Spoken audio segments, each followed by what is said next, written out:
Itinem é a fé sem a mente dupla. Por isso ela é chamada de Itinem, Shindan Shonin.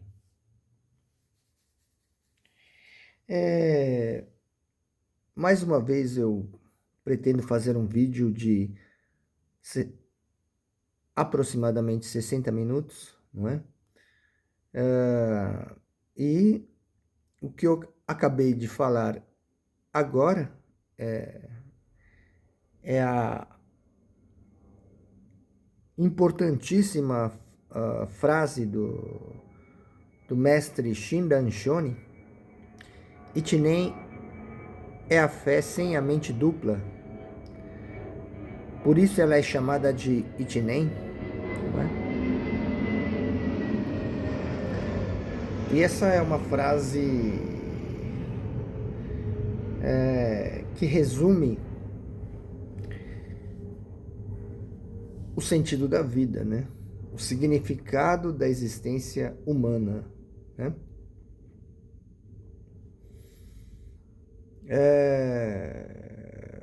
Nascemos como seres humanos, não é? Você soube bem disso, não é? Pelo fato de ter conhecido a Jodo Shinshu Shindankai, não é verdade?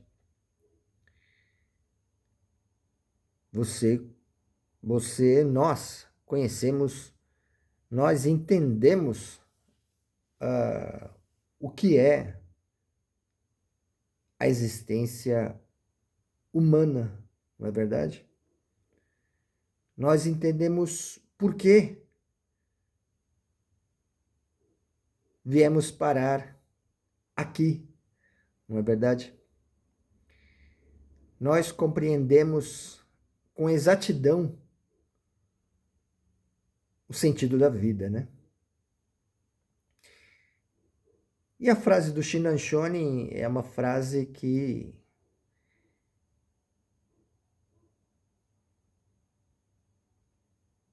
está em destaque na nossa escola Jodo Shinshu Shindankai, através do seu fundador, que é o professor Takamori. Professor Kentetsu Takamori. Essa frase, Itinem é a fé sem a mente dupla. Por isso ela é chamada de Itinem, não é?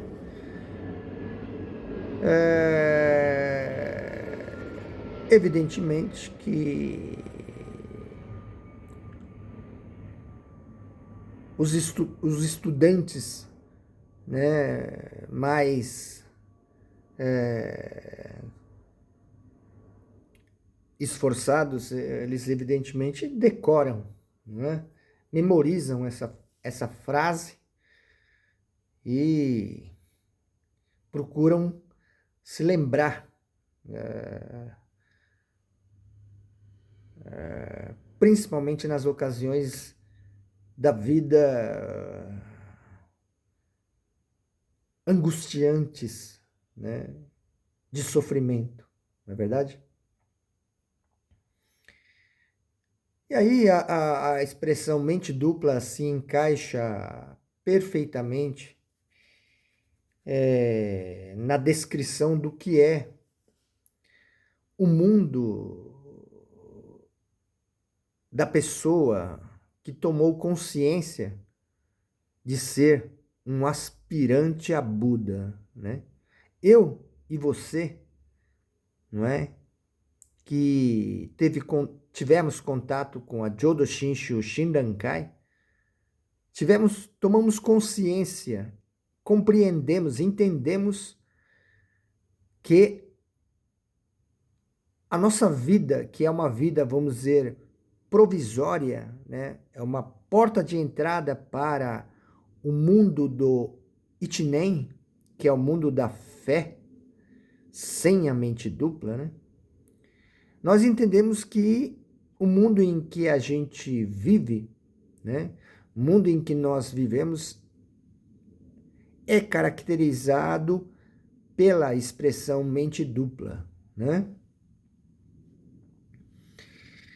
E a mente dupla é a nossa vida de aspirante a Buda que oscila nesses altos e baixos da crença e da descrença nessa possibilidade de adentrarmos o mundo da fé, o mundo do Ichinen, não é?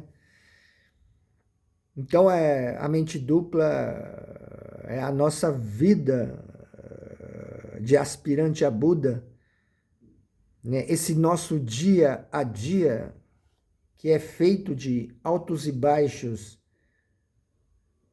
infernais e de bem-aventurança, de prazer, né? A gente vive uma vida de muito sofrimento, muito fundo de poço, não é? E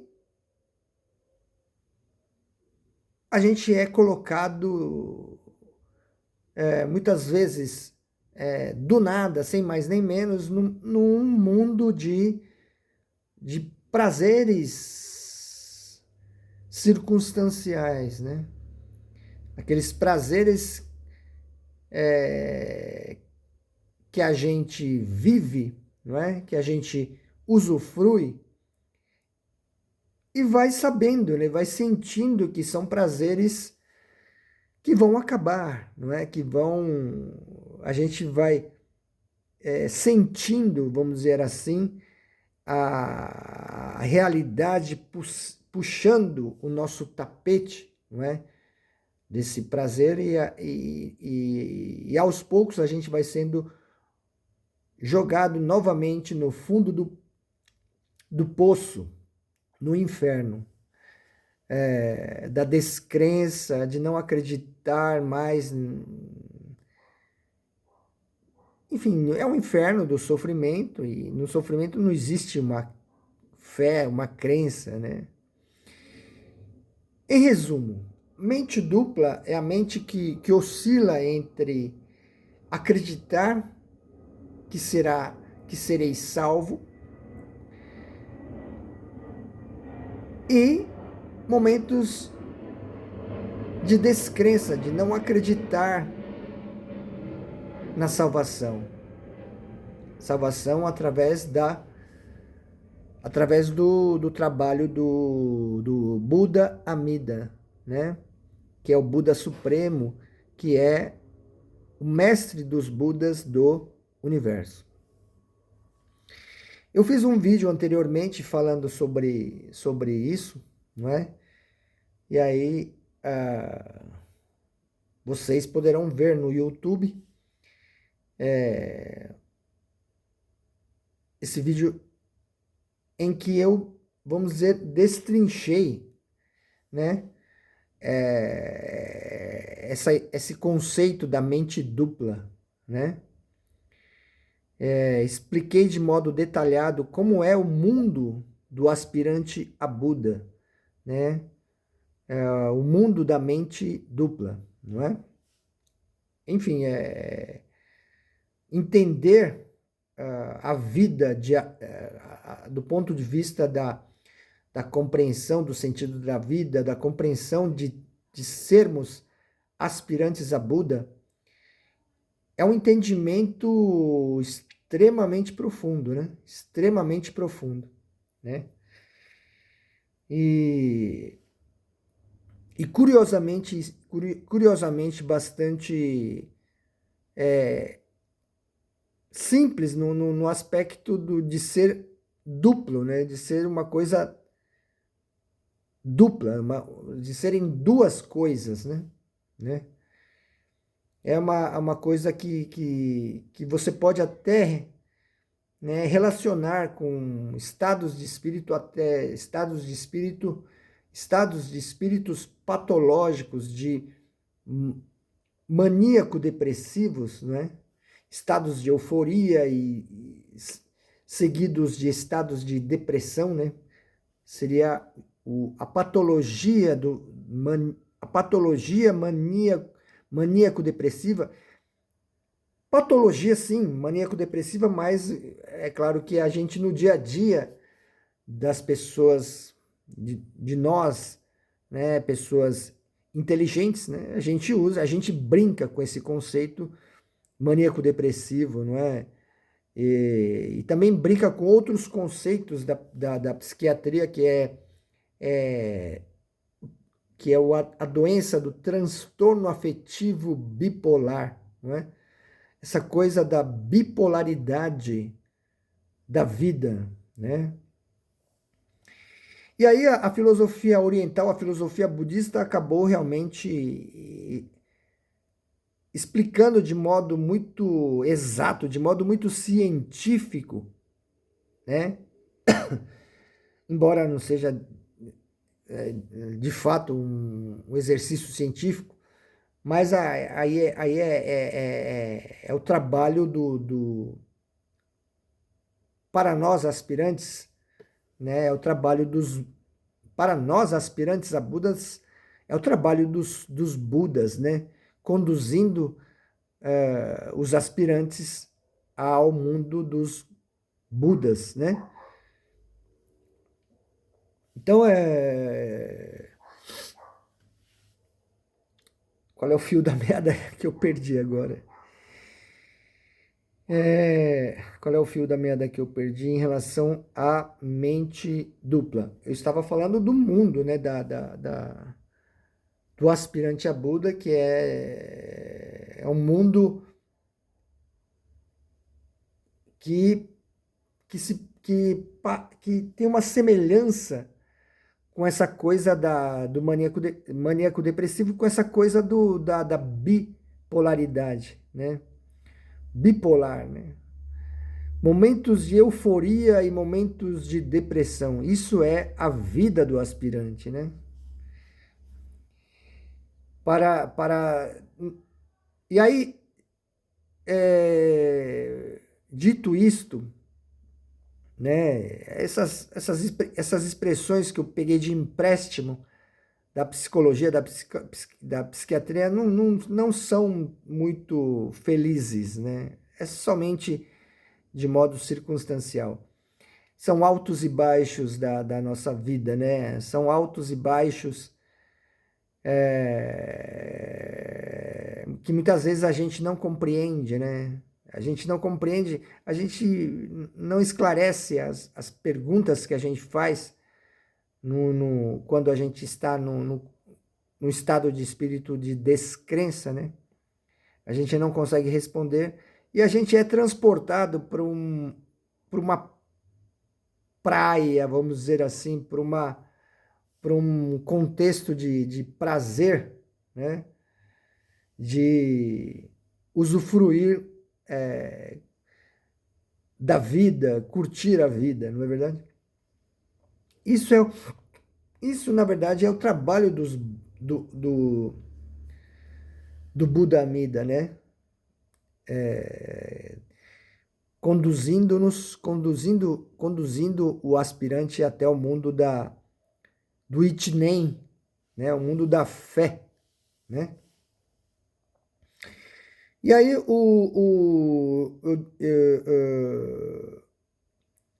no vídeo anterior, eu falei que de aspectos assim extremamente extremamente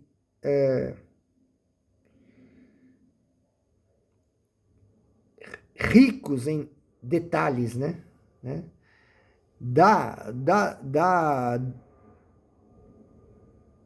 Do budismo, do mundo dos Budas, que é o mundo da verdade, né? É muito rico em detalhes, né? Conceituais e tudo mais, né? Esse mundo dos Budas, né?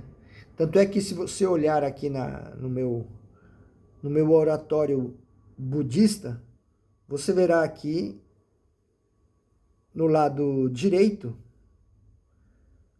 uma luminária aqui, não é? Uma luminária né, representando uma vela, né?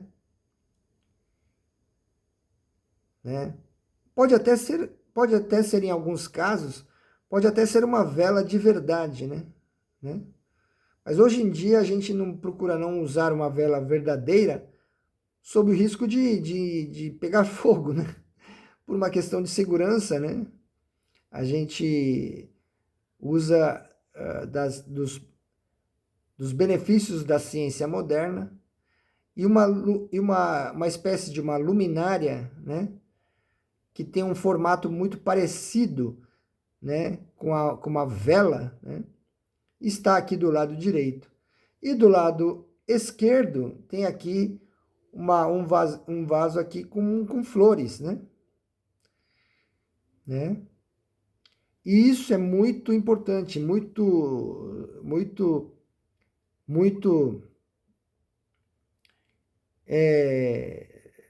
tem significados assim bastante profundos que esclarecem também a nossa busca pela fé, né? Pela a busca que é um avanço rumo ao mundo do Itinem, mundo da fé, né? Que é um ato, né? Ou seja, no final dessa nossa jornada, né? Aí é totalmente trabalho, totalmente um trabalho, um ato do Buda Amida nos colocar a bordo do navio que é o mundo do Itinem, né? Esse navio que é o navio que está aqui na parte central, né? Que é o navio construído pelo Buda Amida, né? Que é o Namo Amida Butsu, né? Bom, porém estava dando, claro que o foco deste discurso, né? Muito embora a parte central seja a parte mais importante, evidentemente, o foco deste discurso de 60 minutos é aqui as flores que representam a compaixão do Buda Amida e a vela que representa a sabedoria do Buda Amida, né? Então, o foco deste discurso, aqui de 60 minutos, é falar sobre essas duas coisas, né? Do Buda Amida. Claro que de todos os Budas do universo, né? Mas, evidentemente, em muito maior grau, teor,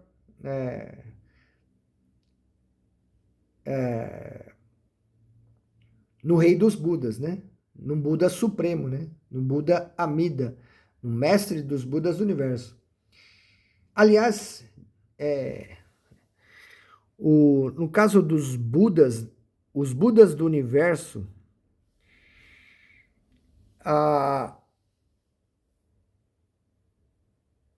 os Budas do universo, todos os Budas do universo têm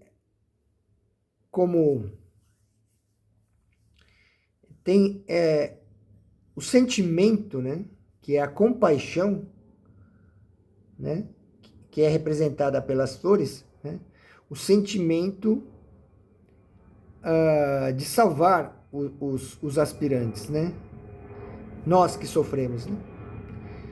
Porém, os Budas do universo não têm o quê? A força, aqui que é representada pela vela, né? A força capaz de destruir, não é? A mente escura do aspirante a Buda, né? Somente o Buda Amida tem, né, a força, que é aqui representada pela vela, né, a força capaz de destruir a mente escura, né? Curiosamente, né, a vela que tem essa luz, né, e a luz, né, a luz, a claridade é uma energia, né, é uma potência, né, é uma força, né? Conforme a gente estudou nas ciências, na ciência da física, né? A luz, né, é uma energia, né? É uma potência, é uma força, né? É claro que a eletricidade também é uma força, é uma potência, né? Força necessária para destruir a mente escura, né? né? E aí, puxa vida, falei de mente escura. O que é a mente escura? Né? A mente escura a melhor descrição em relação à mente escura é mente que desconhece após vida, mente que desconhece após morte, né? Então a descrição mais que os sábios adotam no dia a dia do ensinamento budista, que é, que é a mente escura, é a mente que desconhece após morte, né?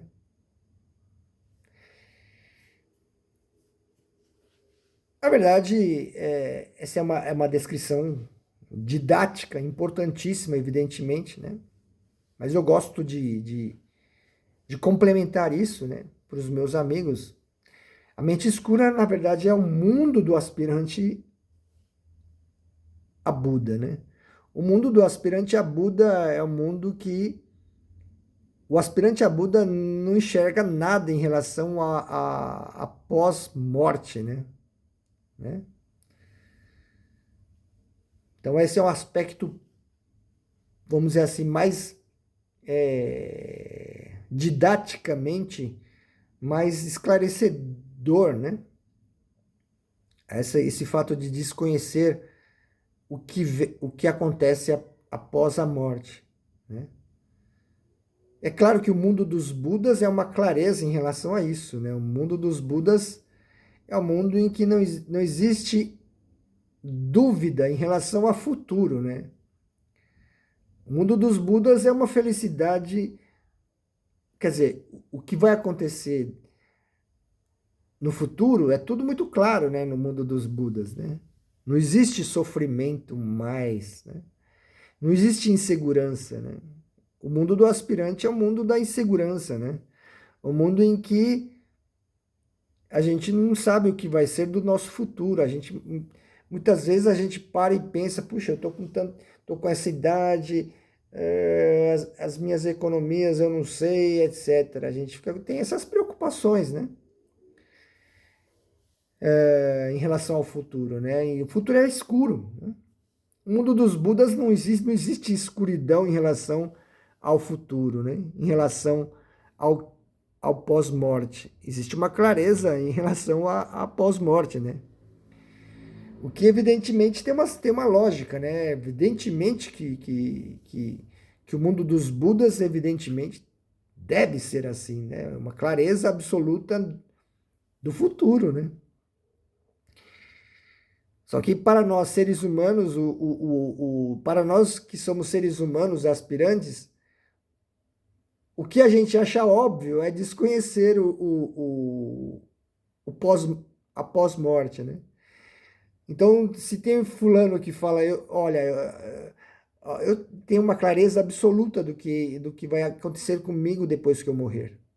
Então, a outra pessoa vai achar, pô, você está louco, né?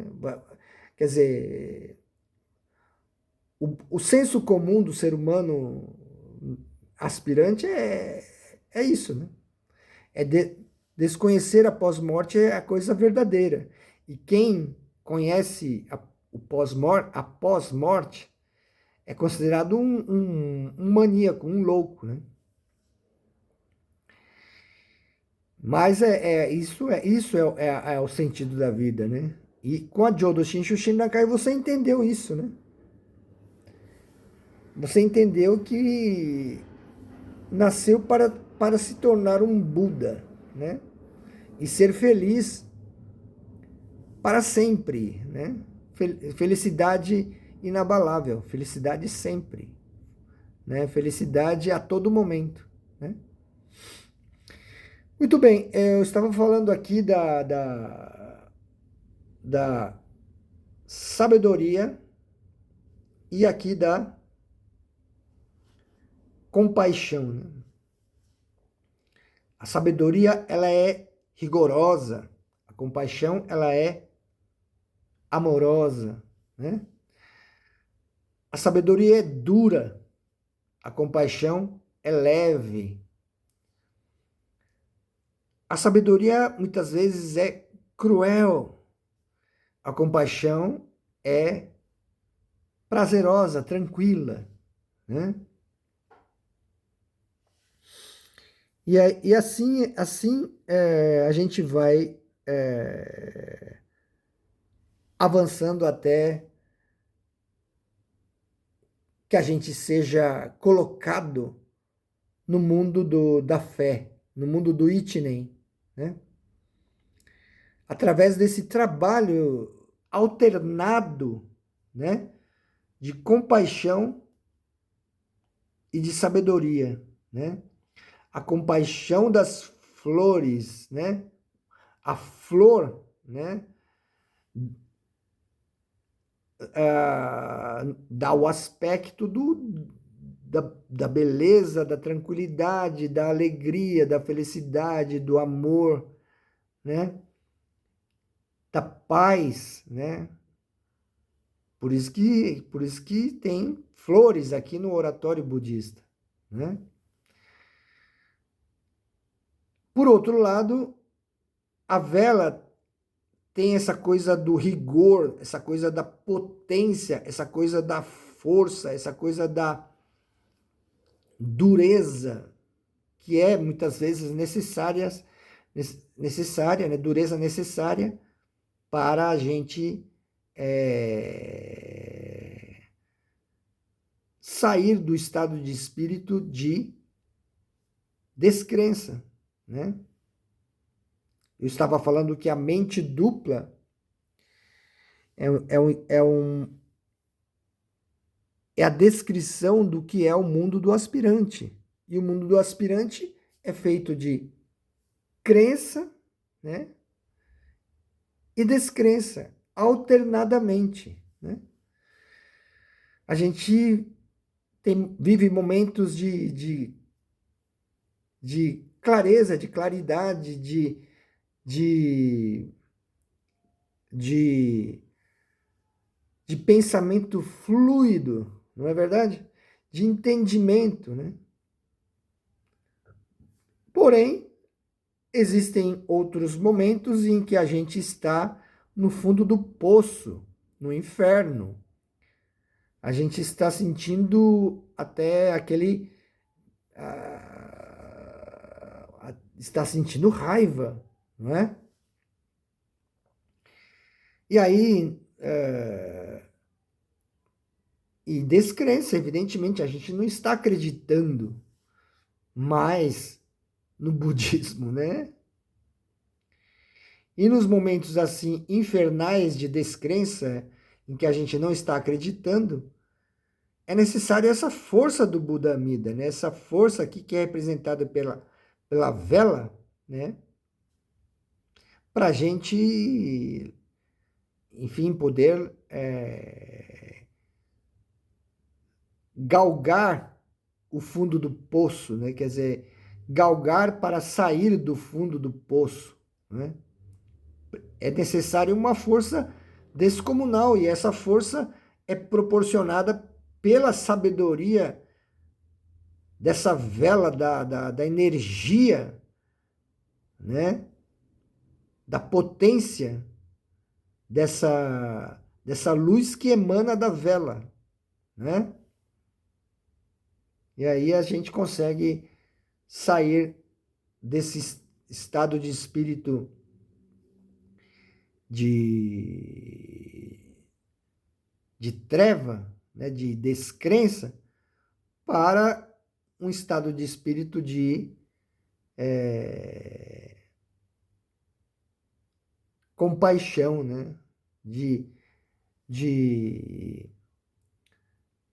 prazer, né, de amor, de alegria, de felicidade circunstancial, né, importante, né.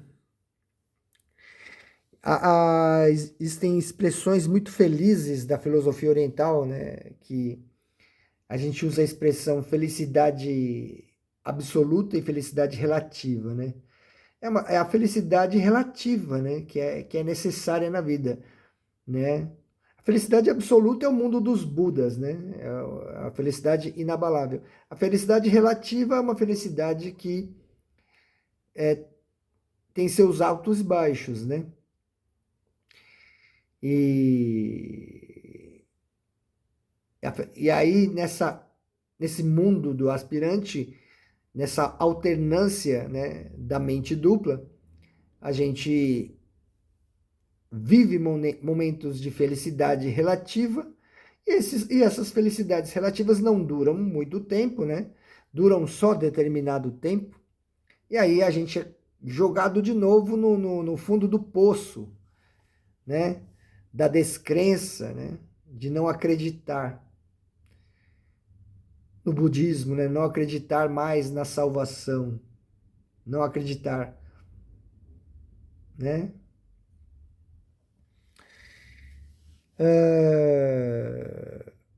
Bom, esse discurso aqui, estava, que tem a pretensão de durar cerca de 60 minutos, talvez não esteja muito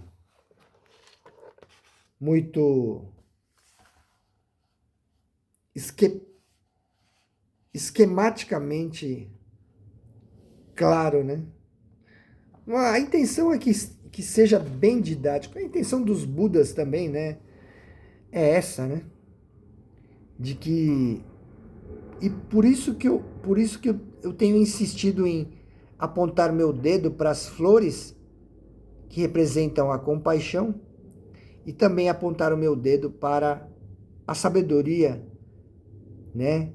Que é representada aqui pela vela, né? Pela luz, pela e aí eu explicando melhor essa coisa da sabedoria e da compaixão, é bom falar dos animais que representam isso, né?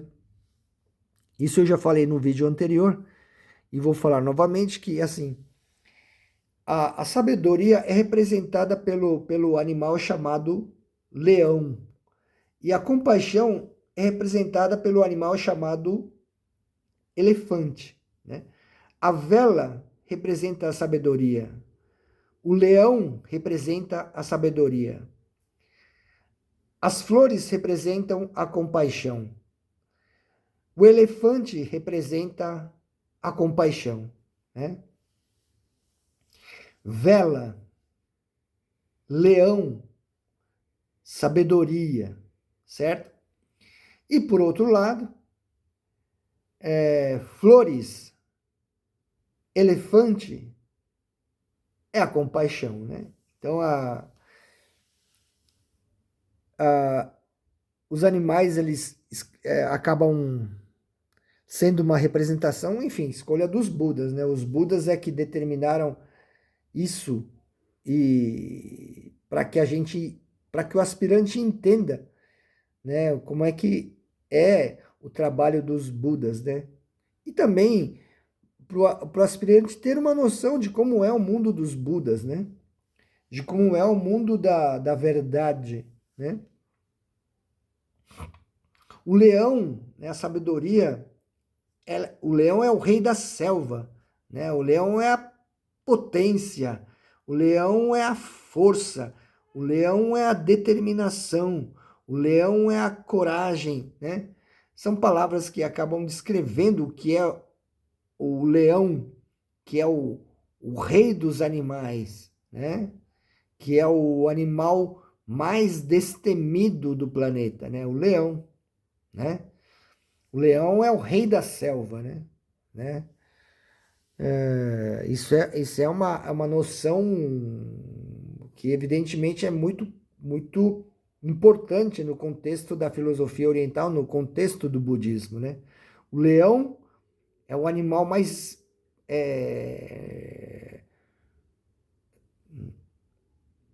vigoroso, né, do planeta, né?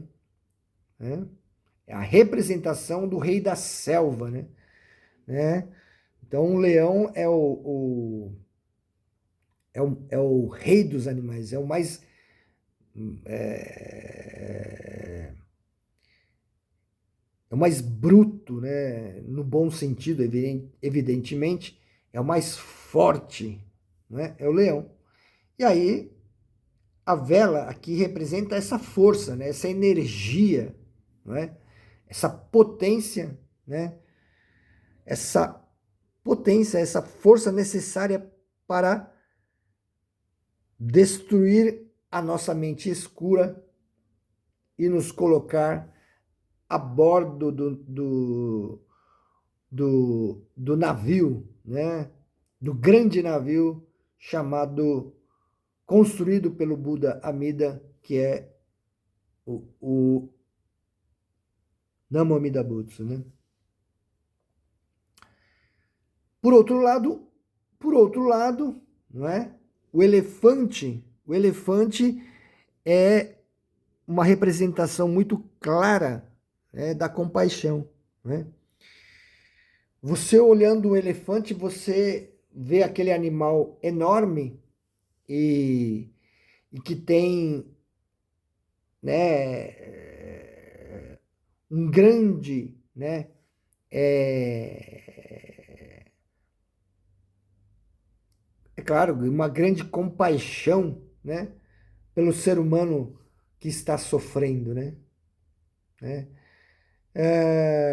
Os momentos da nossa vida de prazer, né, são momentos em que atua essa leveza, né, essa tranquilidade pacífica do elefante, né? Essa coisa, como é que se descreveria, né, o elefante, né, no sentido da compaixão, né, no sentido do amor, né, no sentido da bem-aventurança, no sentido da felicidade, né? O elefante é um animal que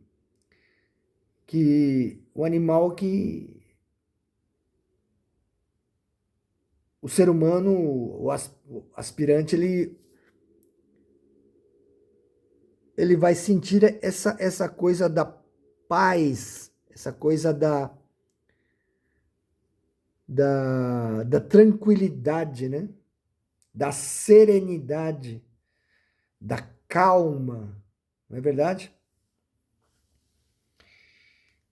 Enfim, isso essa alternância de potência de sabedoria leonina, né? E amor, né? Da compaixão do elefante. Isso é o trabalho dos Budas, né? Isso é também um dos aspectos do mundo dos Budas, né? O mundo dos Budas é um mundo pleno dessas duas coisas que são a sabedoria, né? Que é aqui representada pela luz da vela, e a compaixão que é representada pelas flores, não é? Enfim,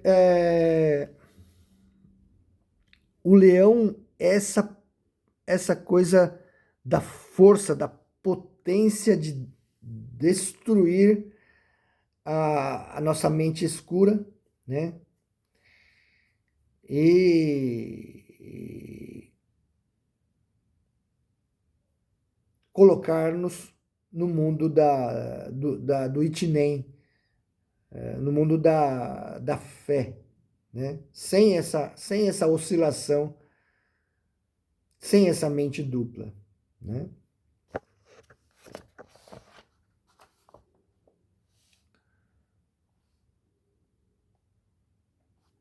E aí, é claro que essa dualidade do mundo dos Budas, né, é muito importante, né? Entender, né, essa coisa é muito importante. Trabalho dos Budas, né? Trabalho dos Budas, né? E um outro detalhe também que se pode considerar em relação à compaixão, né? É que a compaixão está relacionada à felicidade absoluta, né? A compaixão está relacionada à felicidade eterna, à felicidade inabalável, né? A compaixão está relacionado à vida eterna, né? Uma felicidade eterna, né?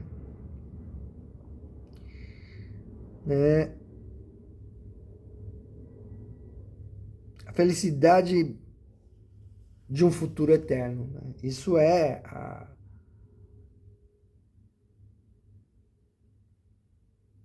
o aspecto aqui da felicidade das flores, né?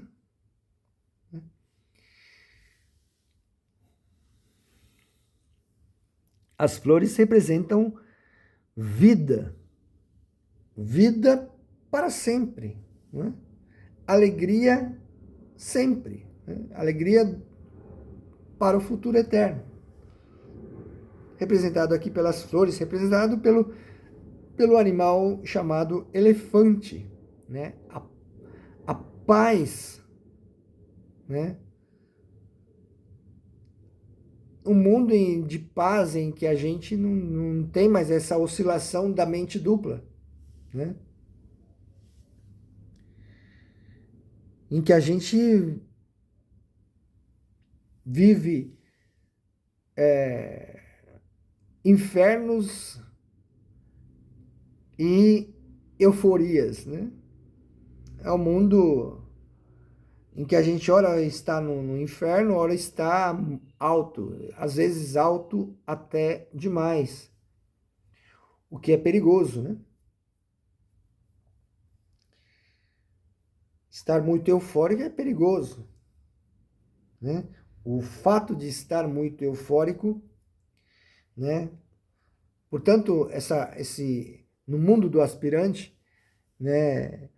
A felicidade, às vezes, tem que ser contida, né?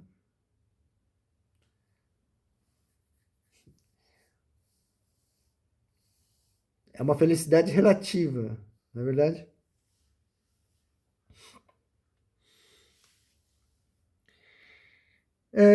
Talvez o meu discurso esteja ficando mais complexo, porque eu acabo introduzindo elementos do mundo dos Budas no nosso mundo de aspirante a Buda, né? Na verdade, no fundo, esse trabalho do Buda Amida de, de fazer com que a nossa vida seja uma vida de mente dupla, né? É justamente um aspecto do mundo da verdade, né? O mundo da verdade é um mundo de compaixão e sabedoria, né? De força, né? Aqui representa força da vela, a força da luz da vela, né? A força do leão, né? E, né, o mundo dos Budas é feito também, além de força, de, de uma brutalidade, claro, positiva, de uma necessária, né? Uma potência, né, necessária. Além disso, é feito da compaixão, né? Da felicidade, né? Do amor, não é verdade? Então, isto é o trabalho do budismo, né? O budismo é Koju ni Muryo.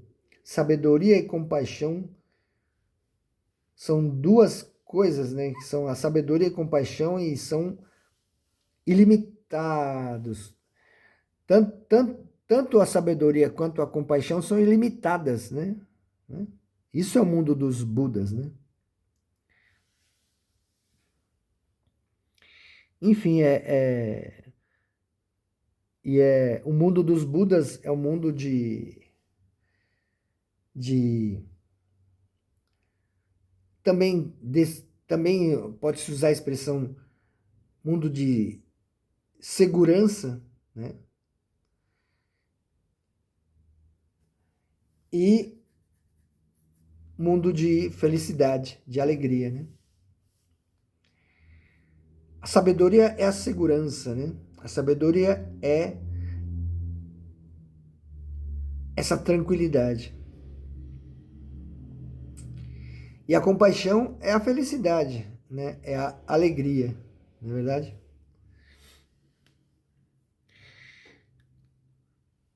Então, o trabalho do leão e o trabalho do elefante.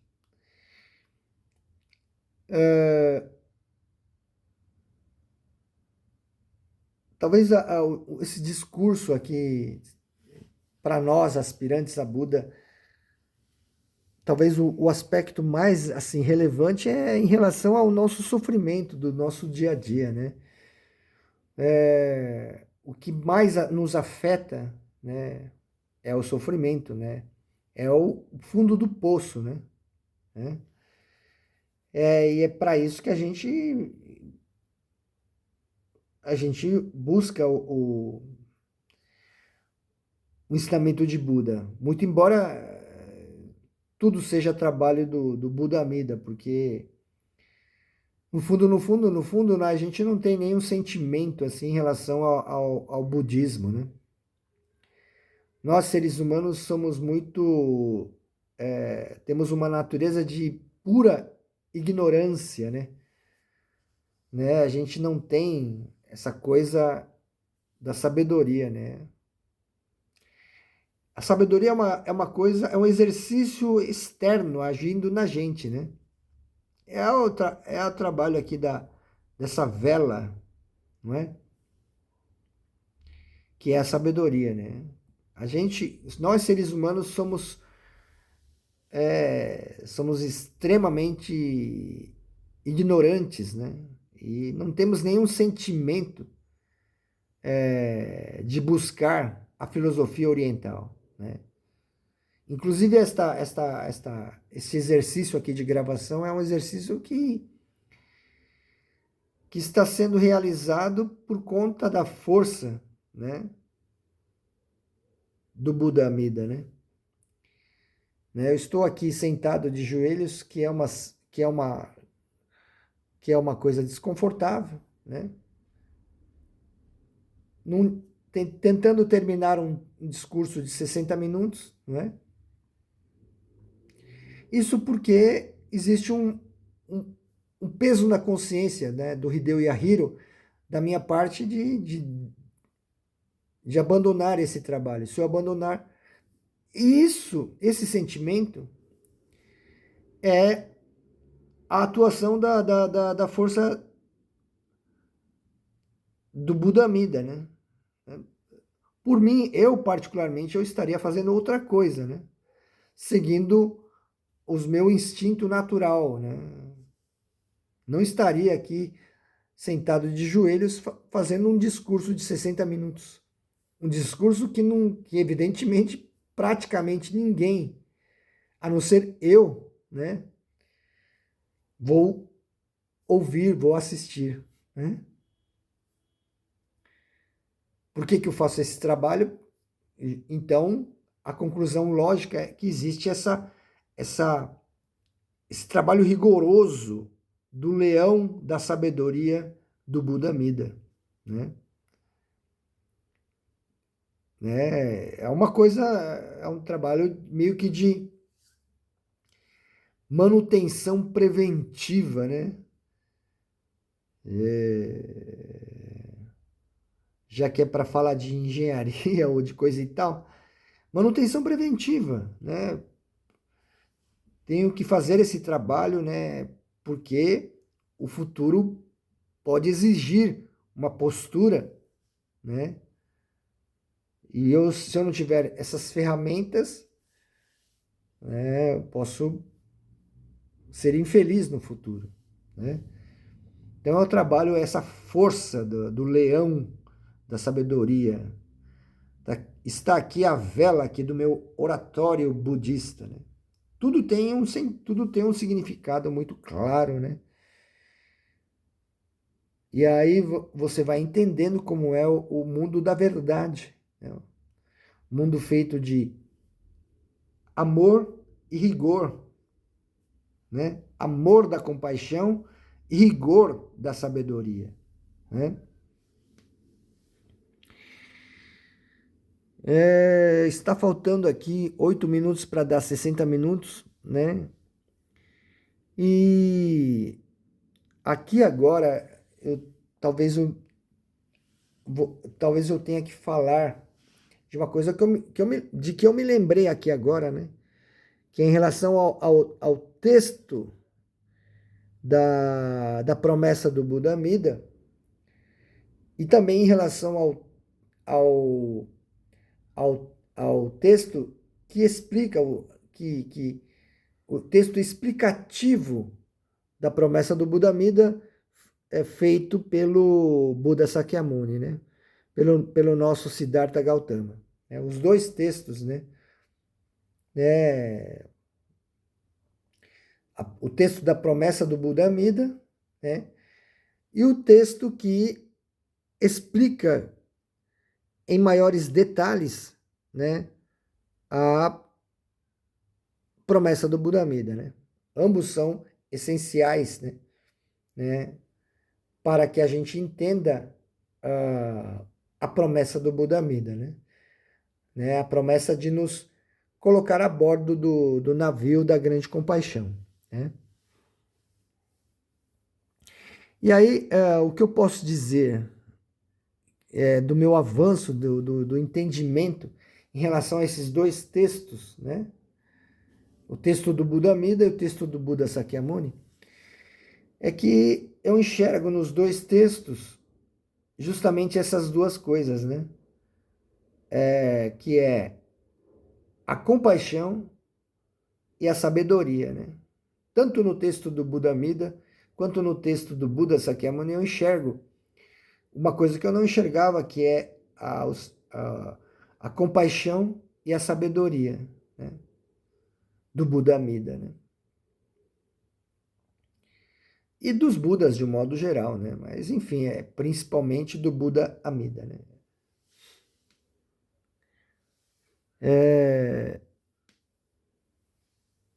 Tanto o texto do Buda Amida quanto o texto do Buda Sakyamuni tem a descrição, né, no final da natureza humana, né?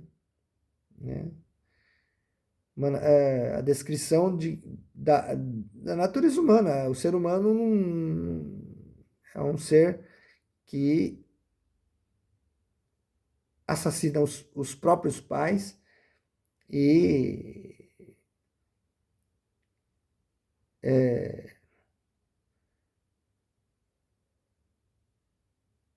não tem nenhuma relação com a doutrina budista, né? A doutrina budista não é nada para o aspirante a Buda, né? O aspirante a Buda, ele pensa que é um budista, né? Na verdade, o aspirante a Buda, ele distorce o budismo, né? Nesse sentido, né? O aspirante a Buda distorce o budismo porque o aspirante a Buda, ele não enxerga que ele é feito, que ele é dessa natureza, né? Ou seja, a natureza de assassinar os pais, a natureza de distorcer o budismo, né?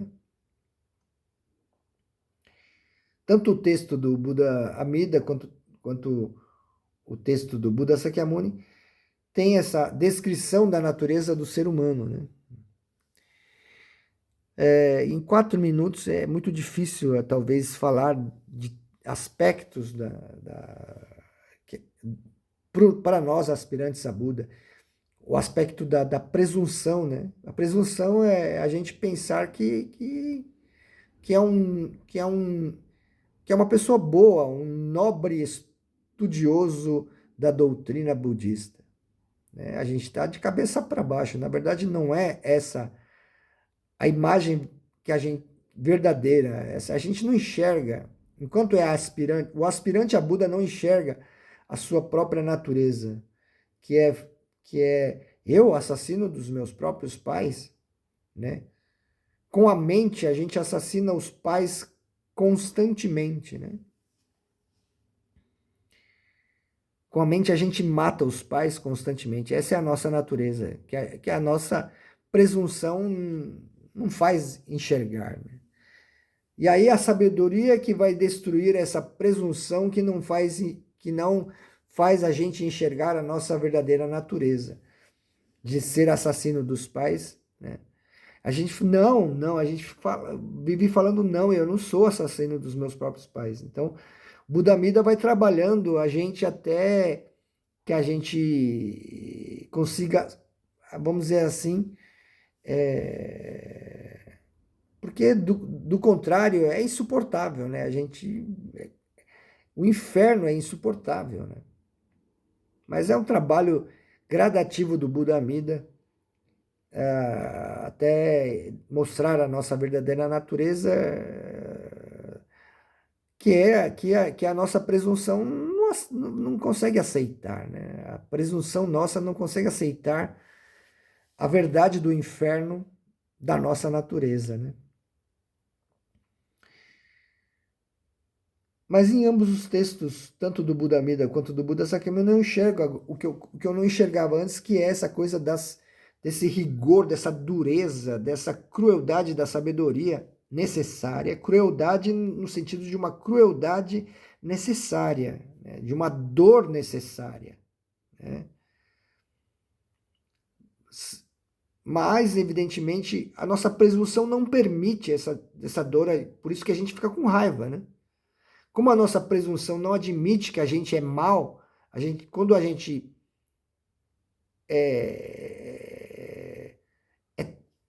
por exemplo, por uma outra pessoa, a gente é taxado de uma pessoa má, a gente fica com raiva. É porque a gente tem a presunção, né?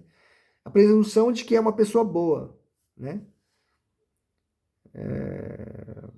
E aí o trabalho da sabedoria, né, do Buda Amida vai aos poucos, né, clareando isso, até no final destruir, né, a presunção, né, e nos jogar no inferno do autoconhecimento, né?